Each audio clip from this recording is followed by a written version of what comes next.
Campagne nationale ville propre, le ministère de l'administration territoriale apporte sa pierre à l'édifice. Le ministre Paul Atangandi a procédé vendredi 23 janvier 2026 à l'esplanade de l'hôtel de ville de Yaoundé à la remise d'un important matériel de nettoyage et de ramassage des ordures aux 7 communes d'arrondissement du département du Moufundi dans la région du centre. Nous sommes ici ce matin pour une cérémonie simple.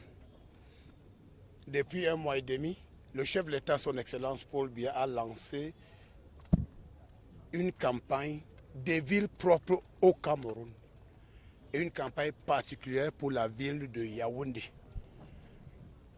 Le maire de la ville de Yaoundé nous a rendu compte du matériel important alloué par le chef de l'État, son Excellence Paul Biya, à toutes les communes de la ville de Yaoundé.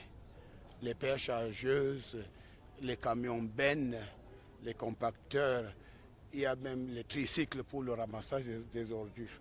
Ce que le MINAT fait ce matin, c'est d'apporter sa pierre à l'édifice. Ça veut dire donner une dotation spéciale aux maires de communes. J'en avais fait la promesse il y a quelques jours. Donc il y a 700 brouettes, 700 râteaux, 700 pelles, 700 balais, à raison de 100 brouettes par commune, 100 balais par commune, 100 râteaux et 100 pelles. Pour le ministre Paul Atangandi, il est important que les autorités administratives soutiennent les maires dans le combat pour l'assainissement de la capitale politique. Yaoundé va abriter dans les jours qui suivent d'importants événements d'envergure internationale et la ville doit opérer SAMU. Le toilettage de la cité politique du Cameroun doit être selon lui une affaire personnelle, collective, voire communautaire. Je voudrais que tout le monde s'associe à cette activité.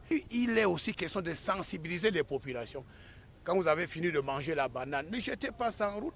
Prenez ça, mettez dans votre sac, allez là où il y a une petite décharge, vous jetez. Ça, c'est le civisme.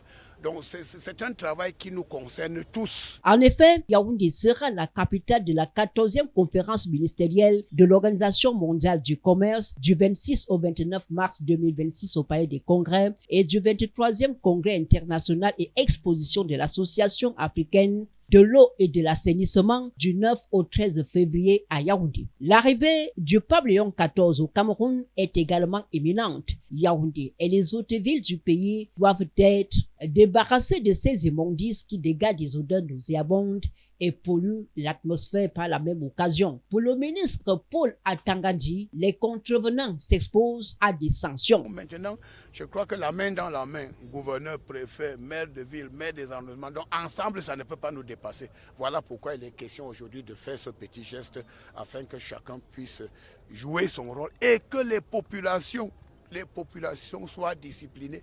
Parce que je vous le dis sincèrement, il y aura, bien évidemment, les gens n'iront pas en prison parce qu'ils n'ont pas respecté la loi, mais il y aura des amendes. Il y aura des amendes. Vous jetez les ordures, maintenant on vous prend, vous payez les amendes. Le nettoyage de la ville de Yaoundé et des autres villes du pays ne va pas se limiter dans le temps. C'est un travail éternel qui maintiendra le Cameroun dans un état de propreté impeccable et irréprochable, a laissé entendre le patron de la préfectorale au Cameroun.